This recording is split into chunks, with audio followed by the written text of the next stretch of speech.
जम्मू कश्मीर में कांग्रेस की भारत जोड़ो यात्रा के दौरान दिग्विजय सिंह के बयान को कांग्रेस ने उनका निजी बयान बताया। दिग्विजय सिंह ने कहा था कि सरकार ने न तो संसद में सर्जिकल स्ट्राइक के सबूत दिखाए और न ही पुलवामा हमले पर रिपोर्ट रखी। दिग्विजय ने कहा था कि सरकार कश्मीर फाइल्स जैसी फिल्में बनवाने के लिए कश्मीर समस्या को बनाए रखना चाहती है। दिग्विजय सिंह के बयान देते वक्त ही जयराम रमेश ने उनके सामने से माइक हटाया। बीजेपी ने कहा कि गैर जिम्मेदाराना बयान देना कांग्रेस का चरित्र बन गया है। देश सुरक्षा बलों के खिलाफ बोलने वालों को देश बर्दाश्त नहीं करेगा।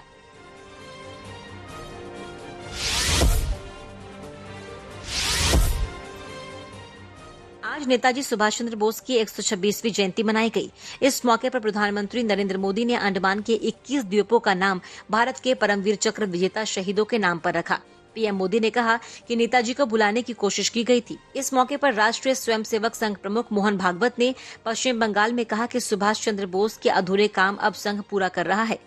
ममता बनर्जी ने आरोप लगाया कि सुभाष चंद्र बोस ने ही योजना आयोग बनाया था। मौजूदा केंद्र सरकार ने उस योजना आयोग को ही खत्म कर दिया।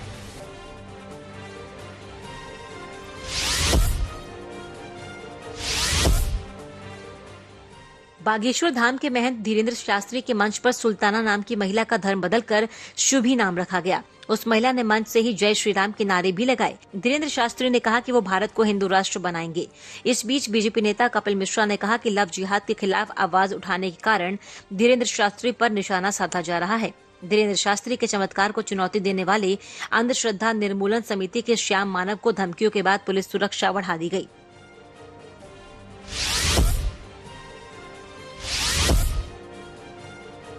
रामचरितमानस को दलित, पिछड़ा और महिला विरोधी बताने वाले समाजवादी पार्टी नेता स्वामी प्रसाद मौर्य के खिलाफ प्रदर्शन शुरू हुआ। यूपी के थानों में स्वामी प्रसाद के खिलाफ शिकायतें भी दी गई। स्वामी प्रसाद मौर्य ने रामचरितमानस में दलित विरोधी अंशों को हटाने या पूरी तरह प्रतिबंध लगाने की मांग की थी। बीजेपी ने सवाल उठाया है कि स्वामी प्रसाद मौर्य के बयान पर अखिलेश यादव चुप क्यों हैं। स्वामी प्रसाद मौर्य से पहले बिहार के शिक्षा मंत्री चंद्रशेखर यादव भी रामचरितमानस को नफरत बढ़ाने वाला ग्रंथ कह चुके हैं।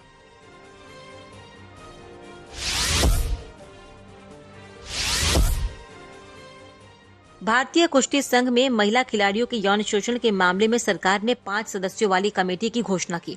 खेल मंत्री अनुराग ठाकुर ने बताया कि विश्व चैंपियन बॉक्सर मैरी कॉम की अध्यक्षता में बनी 5 सदस्यों वाली कमेटी 1 महीने के अंदर जांच रिपोर्ट पेश करेगी। इससे पहले हरियाणा की महिला पहलवानों समेत कई रेसलर्स ने भारतीय कुश्ती संघ के अध्यक्ष बृजभूषण शरण सिंह पर यौन शोषण के आरोप लगाए थे।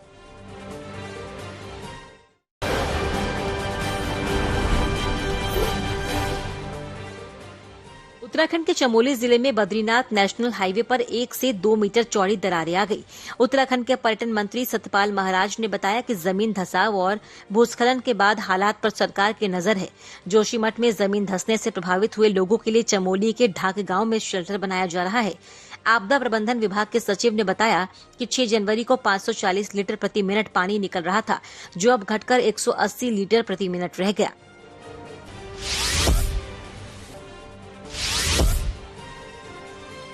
महाराष्ट्र के राज्यपाल भगत सिंह कोश्यारी ने एक बार फिर अपना पद छोड़ने की इच्छा जताई है। उन्होंने प्रधानमंत्री नरेंद्र मोदी को मुंबई दौरे के दौरान ही कहा था कि वो अब राजनीतिक जिम्मेदारियों से मुक्ति चाहते हैं। भगत सिंह कोश्यारी के कुछ बयानों को लेकर पिछले दिनों महाराष्ट्र में विवाद हुआ था, जिसमें उन्होंने ज्योतिबाई फूले और सावित्रीबाई फूले पर बयान दिया था। छत्रपति शिवाजी महाराज पर उनके बयान को लेकर भी विवाद पैदा हो गया। कोश्यारी 3 साल से महाराष्ट्र के राज्यपाल हैं।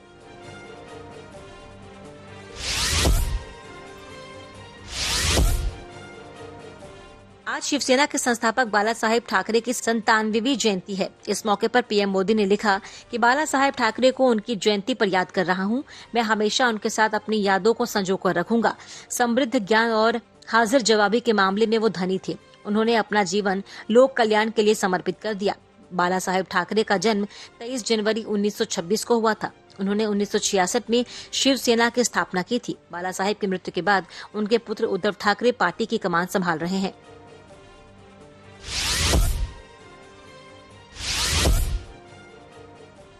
बिहार में छपरा के बाद सिवान में भी जहरीली शराब पीने से 4 लोगों की मौत हो गई, जबकि 7 लोग अस्पताल में भर्ती कराए गए हैं। हादसे के बाद प्रशासन की ओर से कैंप लगाकर लोगों को इलाज के लिए बुलाया जा रहा है, लेकिन नीतीश कुमार ने हादसे की जानकारी से इनकार किया। जहरीली शराब से हुई मौतों के बाद पुलिस आसपास के जिले में भी छापेमारी कर रही है। 10 आरोपियों को गिरफ्तार भी किया गया है। छपरा समेत कई गांवों में पिछले दिनों जहरीली शराब पीने से 78 लोगों की जान चली गई थी।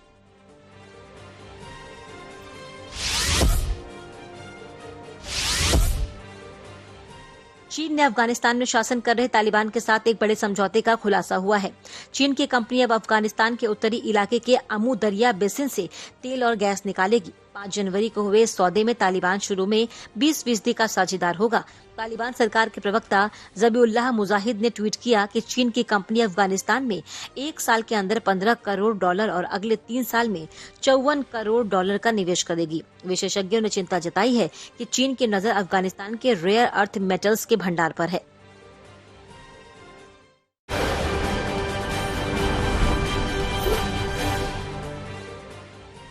उन्नाव में भीषण सड़क हादसे का मामला सामने आया है। तेज रफ्तार डंपर ने कार को टक्कर मारी, जिसने हाईवे किनारे खड़े 6 राहगीरों को रौंद दिया। डंपर की टक्कर से हाईवे से नीचे कार गिर गई और कार पर गिरा डंपर गिर गया। वहीं चीख पुकार सुनकर राहगीर घायलों के रेस्क्यू के लिए दौड़ पड़े। सूचना पर पहुंची पुलिस क्रेन की मदद से रेस्क्यू में जुट गई। हादसे में 6 लोगों की मौत हो गई। सभी के शव पोस्टमार्टम के लिए भेज दिए गए। घटनास्थल पर मौजूद भारी पुलिस बल घटना की जाँच में जुट गयी।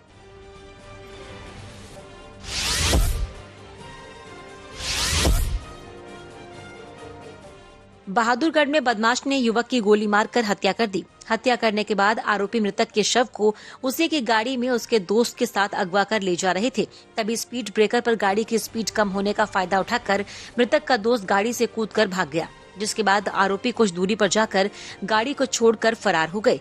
पुलिस ने बताया कि मृतक खाना खाकर घर से गाड़ी में सीएनजी भरवाने के लिए निकला था। उसी वक्त पीछे से कुछ युवक आए और उन्होंने आते ही सूरज को गोली मार दी। फिलहाल पुलिस ने मृतक के दोस्त के बयान पर मामला दर्ज कर कार्रवाई शुरू कर दी है।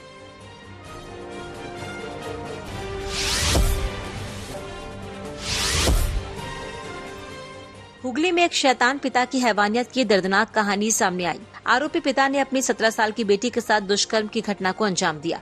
पीड़िता नाबालिका ने बताया कि 4 साल पहले उसकी मां पिता को छोड़कर चली गई थी। 13 साल की उम्र से वो अपने पिता के साथ रहने लगी। मां के चले जाने के बाद उस पर जैसे दुखों का पहाड़ टूट गया हो। पिता का मानसिक, शारीरिक और यौन उत्पीड़न के अत्याचारों का कहर टूट पड़ा। आरोपी शराब के नशे में धुत होकर कभी उसे घर के टॉयलेट में बंद कर देता तो कभी घर में नजरबंद, ताकि उसकी हरकतों की खबर आस पड़ोस के लोगों को न मिले। पुलिस ने आरोपी को गिरफ्तार कर लिया है। वहीं पीड़िता को उसकी मौसी के घर भेज दिया।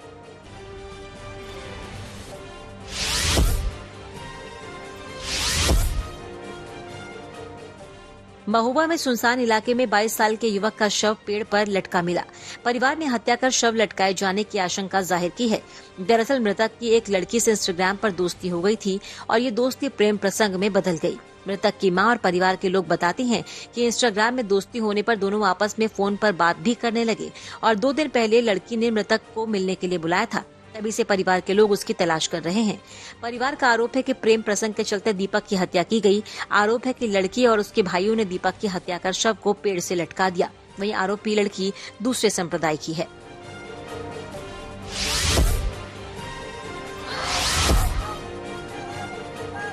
राजस्थान में आए दिन शिक्षा के मंदिर में शिक्षकों के अनैतिक आचरण के मामले सामने आते जा रहे हैं। फिलहाल जालौर का मामला उच्च माध्यमिक विद्यालय से सामने आया है, जहां स्कूल के कार्यवाहक प्रधानाचार्य ने स्थानीय स्कूल की कक्षा 9वीं की छात्रा और उसकी बड़ी बहन को मोबाइल से मैसेज भेजा और दीवार फांदकर स्कूल के स्टोर रूम में बुलाया। वहीं दोनों को अनैतिक कार्य करते हुए ग्रामीणों ने रंगे हाथों पकड़ लिया और स्कूल समय में ग्रामीणों ने सरपंच और पंचायत समिति सदस्य के नेतृत्व में सैकड़ों ग्रामीण धरने पर बैठ गए और आरोपी शिक्षक को हटाने की मांग कर रहे हैं।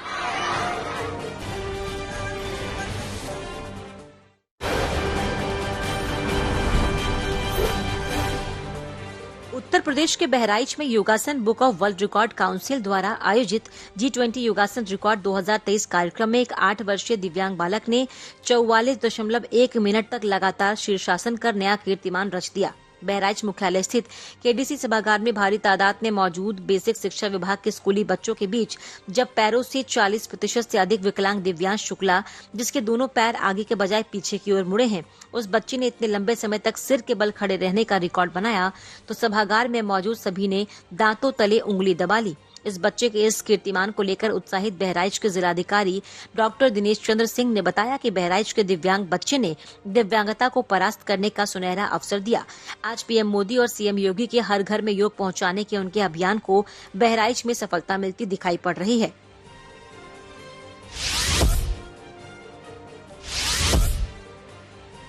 जालौन में छात्र छात्राओं ने लंबी मानव श्रृंखला बनाकर यातायात जागरूकता और सड़क सुरक्षा के प्रति एक जिम्मेदार नागरिक के तहत नियमों का अनुपालन करने का संदेश दिया। मुख्यालय उरई के टाउन हॉल से लेकर इंदिरा स्टेडियम तक लगभग 4 किलोमीटर तक विभिन्न विद्यालयों के करीब 3000 छात्र छात्राओं ने मानव श्रृंखला बनाकर सड़क सुरक्षा का संदेश दिया। मानव श्रृंखला के लिए कुल 25 विद्यालयों के बच्चों को शामिल किया गया। श्रृंखला को शामिल होने के लिए डीएम और एसपी को 4 पहिया गाड़ी इस्तेमाल करना पड़ा। अंत में बच्चों को डीएम द्वारा टाउन हॉल पर सड़क सुरक्षा की शपथ दिलाई गई। प्रदेश सरकार के आदेश से ऐसा आयोजन सभी जनपदों में एक साथ किया जा रहा है, जिससे प्रदेश सरकार के Guinness book of world record में शामिल कराने का सपना पूरा हो सके।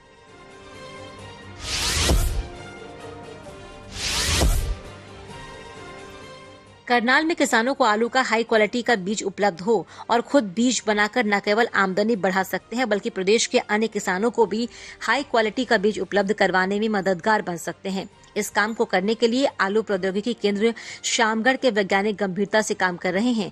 वैज्ञानिक न केवल केंद्र पर हाई क्वालिटी का बीज तैयार कर रहे हैं, बल्कि किसानों को सिखा रहे हैं कि वो कैसे खुद बीज का उत्पादन करके आमदनी को बढ़ा सकते हैं। आलू केंद्र के वैज्ञानिकों की माने तो प्रदेश में आलू के हाई क्वालिटी के बीज की भारी कमी रहती है। इसे पूरा करने के लिए शिमला से हाई क्वालिटी का कल्चर ट्यूब लेकर आते हैं, जिसे 7 से 8 महीने तक मल्टीप्लाई करके करीब 20,000 माइक्रो प्लांट बनाए जाते हैं। उसके बाद उनकी हार्डनिंग की जाती है, जिसके लिए केंद्र में करीब 3 हार्डनिंग यूनिट है। उसके बाद उसे नेट हाउस और एरोपोनिक में लगाया जाता है। नेट हाउस या एरोपोनिक में लगाने के बाद हाई क्वालिटी का मिनी ट्यूबर मिल जाते हैं, जिसे किसानों को उचित रेट पर दिया जाता है। साथ ही खुद भी अगले सीजन के लिए फार्म पर लगाया जाता है।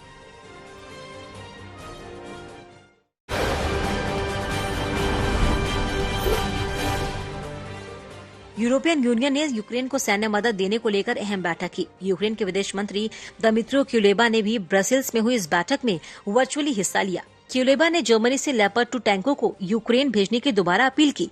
इसके साथ ही बाल्टिक नेताओं ने हर संभव मदद देने का भरोसा दिया।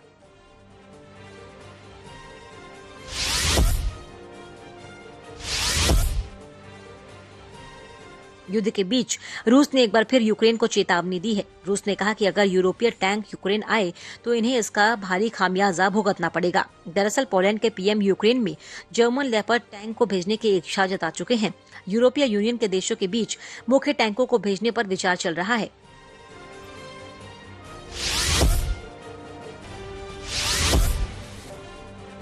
रूस के विदेश मंत्री के साउथ अफ्रीका दौरे का विरोध हो रहा है। प्रिटोरिया में रहने वाले यूक्रेनियनों ने लावरोव के खिलाफ जमकर नारेबाजी की। साउथ अफ्रीका पहुंचने के बाद लावरोव ने कहा कि युद्ध को खत्म करने के लिए यूक्रेन बातचीत से इनकार कर रहा है।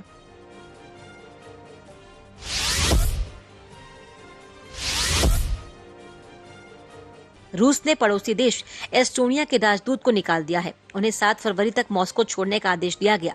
एस्टोनिया के राजदूत की जगह चार्ज डी के जरिए दोनों देशों में व्यापारिक रिश्ते कायम रहेंगे। दरअसल एस्टोनिया के विदेश मंत्री के युद्ध विरोधी बयान पर दोनों देशों में खटास आ गई थी।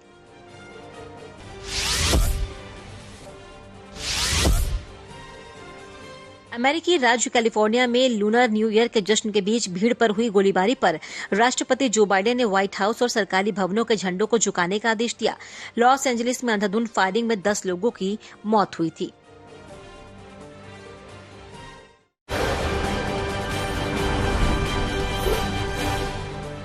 जापानी पीएम फूमियो किशिदा ने रक्षा बजट बढ़ाने का खुलासा किया है। उन्होंने संसद में कहा कि द्वितीय विश्व युद्ध के बाद जापान सबसे खतरनाक सुरक्षा चुनौतियां झेल रहा है। इसीलिए उन्होंने चीन और नॉर्थ कोरिया से निपटने के लिए दिसंबर में रक्षा बजट में बढ़ोतरी को जरूरी बताया।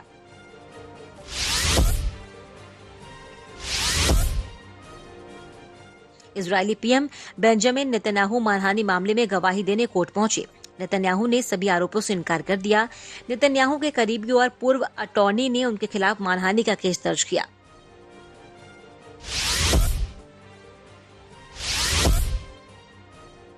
पाकिस्तान में पावर ग्रिड बैठने के बाद बिजली गुल हो गई, जिसके बाद लाहौर में मेट्रो सेवा ठप पड़ गई। कराची, इस्लामाबाद, पेशावर समेत कई मुख्य शहरों में घंटों तक अंधेरा पसरा रहा। पाकिस्तान में सर्दियों के मौसम में नेशनल ग्रिड के फेल होने की पहले भी आशंका जताई जा चुकी है।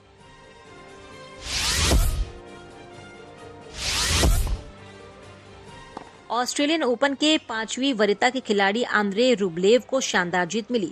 उन्होंने होल्गर रून को 6-3, 3-6, 6-3, 4-6, 7-6 से हराया। रूबलेव दूसरी बार क्वार्टर फाइनल में जगह बनाने में कामयाब रहे। क्वार्टर फाइनल में रूबलेव का सामना नोवाक जोकोविच से होगा।